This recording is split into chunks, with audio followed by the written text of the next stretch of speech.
الحمد لله وكفى وسلام على عباده الذين اصطفى أما بعد فأعوذ بالله من الشيطان الرجيم بسم الله الرحمن الرحيم يا أيها الذين آمنوا كتب عليكم الصيام كما كتب على الذين من قبلكم لعلكم تتقون أياما معدودات صدق الله العظيم وصدق رسوله النبي الكريم ونحن على ذلك لمن الشاهدين والشاكرين والحمد لله رب العالمين۔ بزرگان محترم اور برادران عزیز، ایک وقت وہ تھا کہ رمضان کا پہلا دن تھا اور جمعے کا ہی دن تھا۔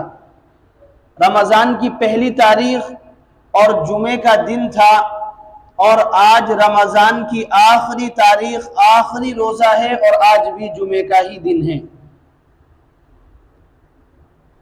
ان چیزوں سے یہ معلوم ہوتا ہے کہ انسانی زندگی جو ہے وہ کتنی تیزی سے چل رہی ہے کہ محسوس بھی نہیں ہوا، نہ جانے کب سے یہ بات زبانوں پر تھی کہ رمضان کا مہینہ آنے والا ہے، اور پتہ نہیں گرمی ہوگی، موسم کیسا ہوگا، کیسا نہیں ہوگا۔ لیکن آج وقت وہ ہے کہ رمضان کا مہینہ بالکل اختتام پر ہے، اور آخری لمحات، آخری ساعتیں، آخری گھڑیاں آپ کے اور میرے سامنے چل رہی ہیں۔ اللہ رب العزت نے یہ مہینہ مجھے اور آپ کو عطا کیا، بہت بڑا انعام اور بہت بڑا اکرام ہے۔ اللہ رب العزت کا بہت بڑی نعمت تھی کہ جو رمضان کا مہینہ مجھے اور آپ کو عطا کیا۔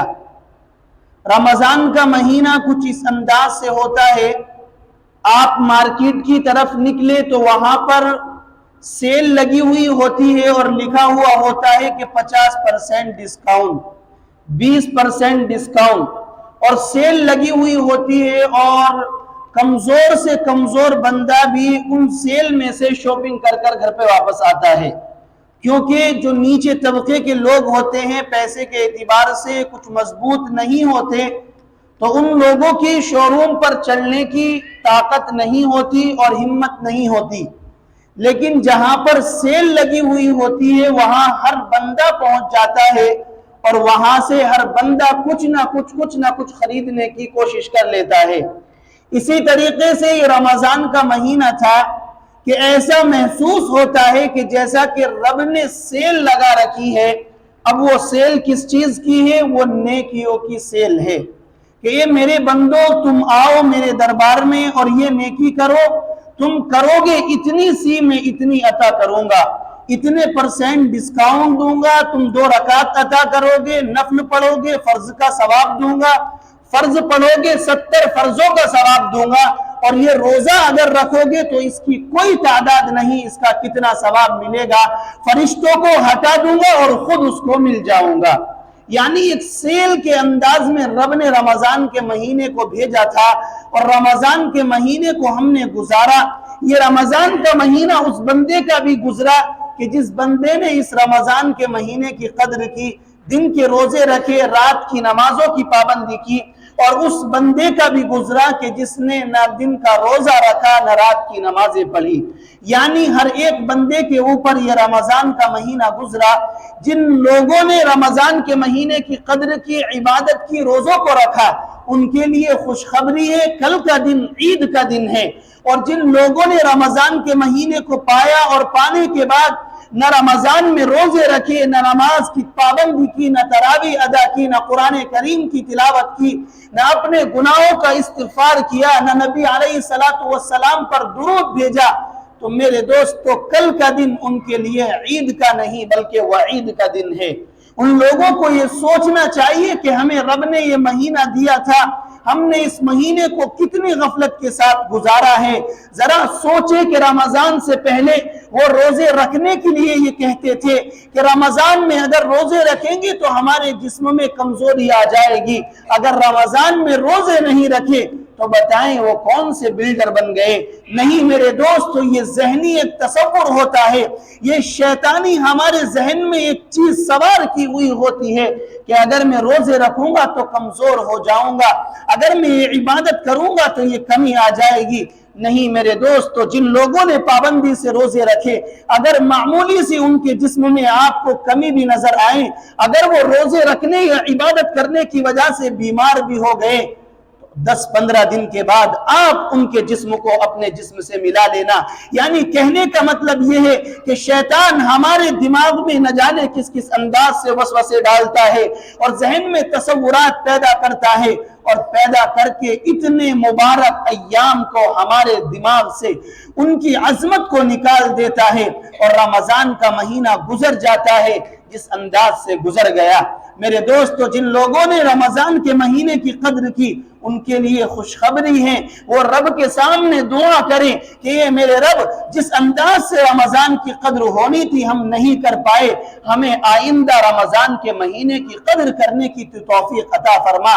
اور جن لوگوں نے رمضان کے مہینے کی قدر نہ کی، وہ رب کے سامنے استغفار کرے، ابھی رمضان کا مہینہ گیا نہیں ہے، رمضان کے لمحات، رمضان کی ساعتیں ابھی موجود ہے، اگر وہ آج بھی توبہ کر لیں گے، جن فرشتوں کو گواہ اپنے گناہ کا بنایا ہے اور فرشتوں نے رجسٹر کے اندر ان کے گناہوں کو لکھا ہے، رب کے سامنے اگر توبہ کر لی جائے تو میرے دوستو، رب تو ان فرشتوں کے ذہن سے بھی میرے اور تمہارے گناہوں کو مٹانے پر قادر ہے۔ صرف یہ نہیں کہ کتاب اور رجسٹر سے اور نامہ اعمال سے میرے اور تمہارے گناہوں کو مٹائے، بلکہ جن فرشتوں نے گناہوں کو کرتے ہوئے دیکھا ہے، جن فرشتوں نے رب کی نافرمانی کرتے ہوئے دیکھا ہے، جن فرشتوں نے دن کے روزے چھوڑتے ہوئے دیکھا ہے، جن فرشتوں نے نمازوں کو ترک کرتے ہوئے دیکھا ہے، میرے دوستو، رب تو ان کے ذہن سے بھی ان گناہوں کو مٹانے پر قادر ہے، لیکن وہ مٹیں گے کب؟ جب آپ اور میں سچے دل سے توبہ کر لیں۔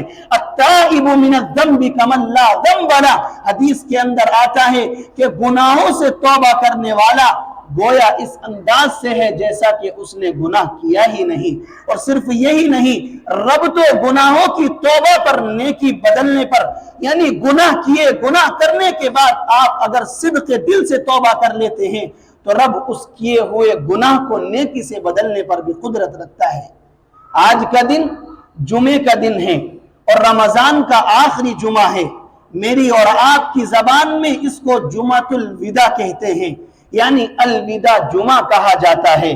ایک بات کو بہت اچھے انداز سے آپ سمجھیں، اس جمعے کی اور دنوں کے مقابل اور جمعوں کے مقابل کوئی الگ سے فضیلت یا الگ سے عبادت نہیں۔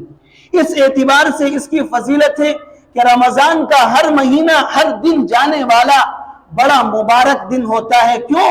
پورے سال میں ایسا دن لوٹ کر کبھی نہیں آئے گا، اور جمعے کا دن تمام دنوں کا سردار ہوتا ہے، اور جانے والا جب آخری دن ہو تو اس اعتبار سے بڑا عظیم دن ہوتا ہے۔ کیوں؟ اس لیے کہ رمضان کا دن تو آئے گا ہی نہیں، بلکہ رمضان کا اب کوئی جمعہ بھی پورے سال میں میرے اور آپ کے سامنے نہیں آئے گا۔ اس اعتبار سے فضیلت والا ہے، قدر کرنی چاہیے۔ لیکن ایک بات بڑی غلط مشہور ہے، وہ کیا ہے؟ وہ یہ ہے کہ جمعۃ الوداع والے دن 4 رکعت یا 6 رکعت پڑھی جاتی ہے، یعنی لوگوں کے دماغ میں یہ بات بیٹھی ہوئی ہے۔ آپ بہت اچھے انداز سے بات کو سمجھیں کہ جمعۃ الوداع والے دن 4 رکعت یا 6 رکعت نفل پڑھی جاتی ہے، اور ان 4 رکعت اور 6 رکعت میں فلا صورتیں پڑھی جاتی ہے۔ ٹھیک ہے، آپ نے پڑھی، نفل پڑھی، رب فرض کا ثواب عطا کرے گا، لیکن یہ پڑھنے کا خاص طور پر آج کے ہی دن مقصد کیا ہے؟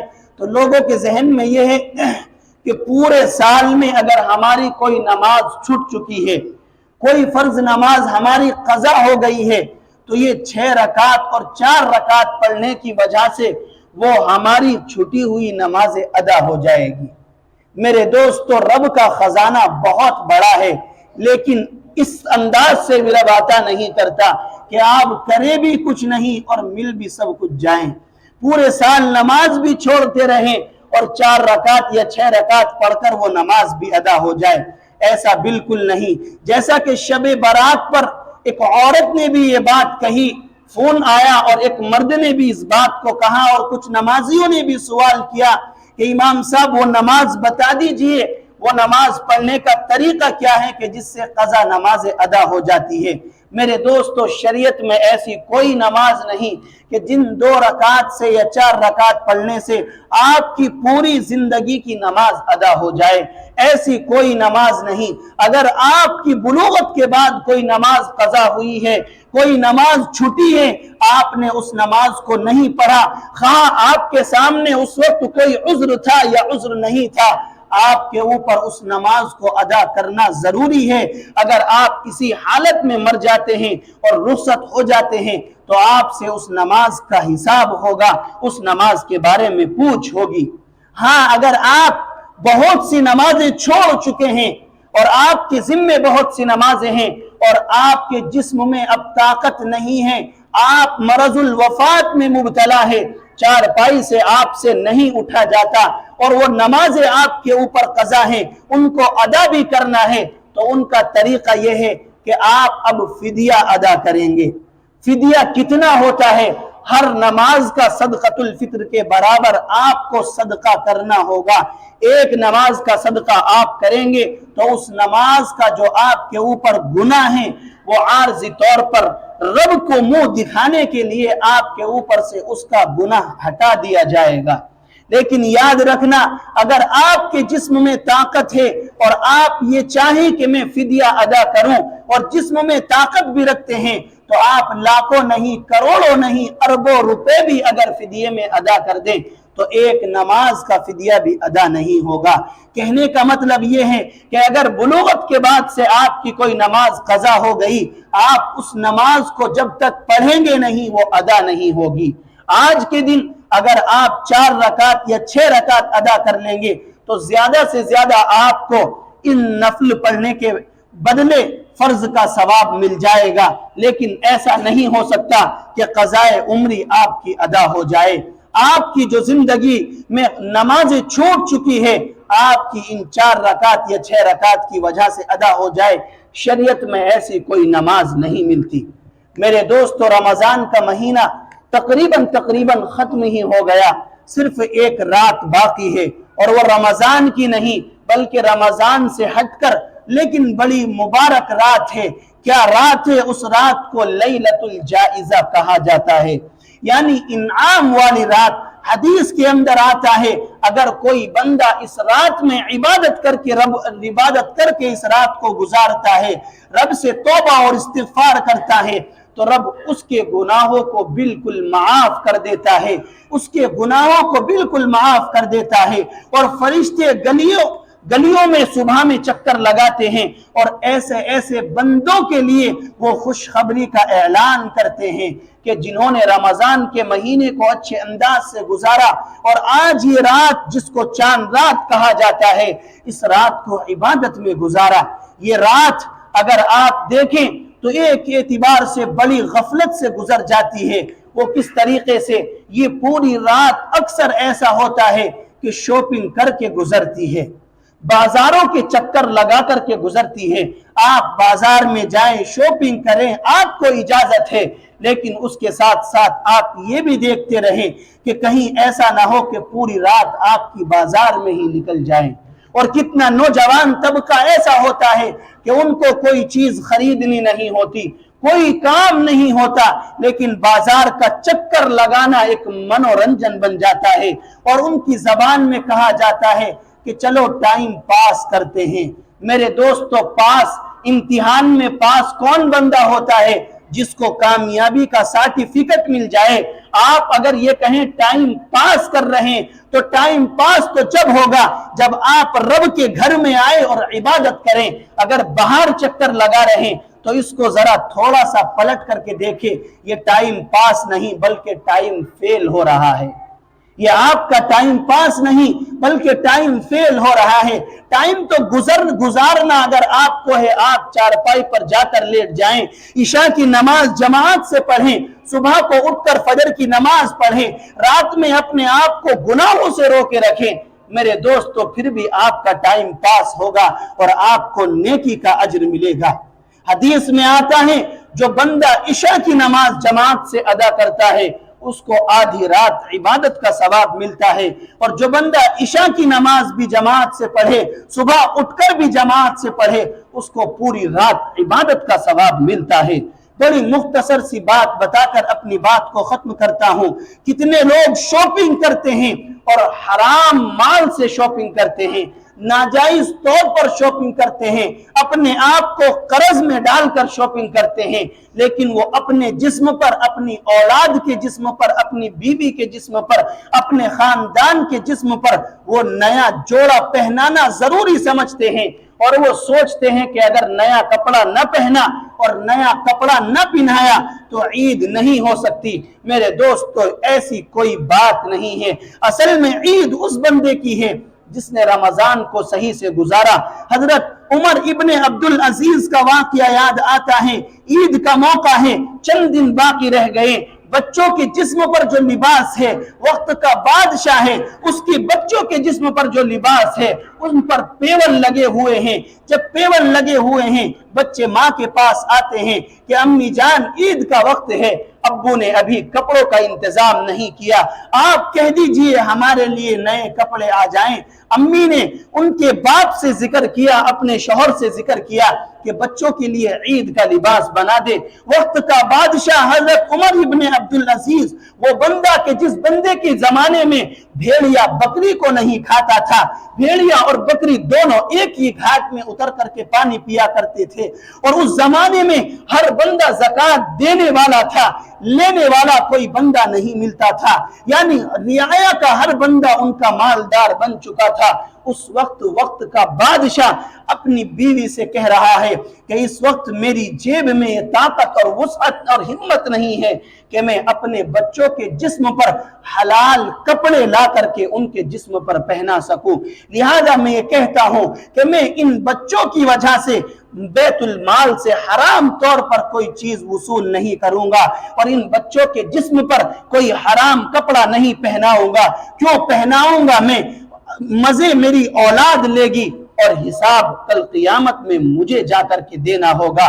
میرے دوستو، آپ اپنے خاندان، اپنی اولاد، اپنی بیوی بچوں کو شاپنگ کرائیں، لیکن برائے کرم اپنے آپ کو قرض میں داخل نہ کریں۔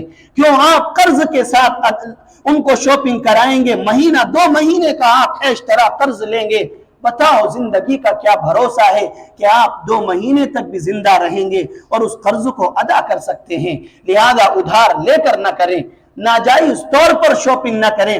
نیا لباس پہنائیں، بہت اچھی بات ہے، لیکن شریعت کہتی ہے نئے لباس کی ضرورت نہیں، عمدہ لباس کی ضرورت ہے۔ یعنی آپ اگر 10 جوڑی کپڑے آپ کے پاس ہیں، آپ ان میں سے عمدہ کپڑے جو آپ کے پاس سب سے بہتر کپڑے ہیں، عید کے دن آپ ان کپڑوں کو پہنے۔ لیکن شریعت کہیں سے کہیں یہ نہیں کہتی کہ آپ نیا جوڑا بازار سے لائیں اور نیا جوڑا آپ اپنے جسم پر ڈالیں۔ دعا کریں کہ جو کچھ کہا گیا اللہ رب العزت اس پر عمل کی توفیق اور طاقت عطا فرمائیں۔ عید کی نماز انشاءاللہ آپ کی مسجد میں 7 بجے ادا کی جائے گی۔ عید کی نماز 7 بجے ادا کی جائے گی، اور فجر کی نماز 5:40 پر ادا ہوگی۔ 5:40 پر، آج 4:40 پر تھی، لیکن کل 5:40 پر ہوگی انشاءاللہ، اور عید کی نماز 7 بجے ادا کی جائے گی۔ 99% امید یہ ہے کہ آج چاند رات ہوگی اور کل انشاءاللہ عید رہے گی، لہذا میں نے اسی لیے ابھی آپ کے سامنے اس کا اعلان کر دیا۔ اللہ تعالی عمل کی توفیق عطا فرمائے۔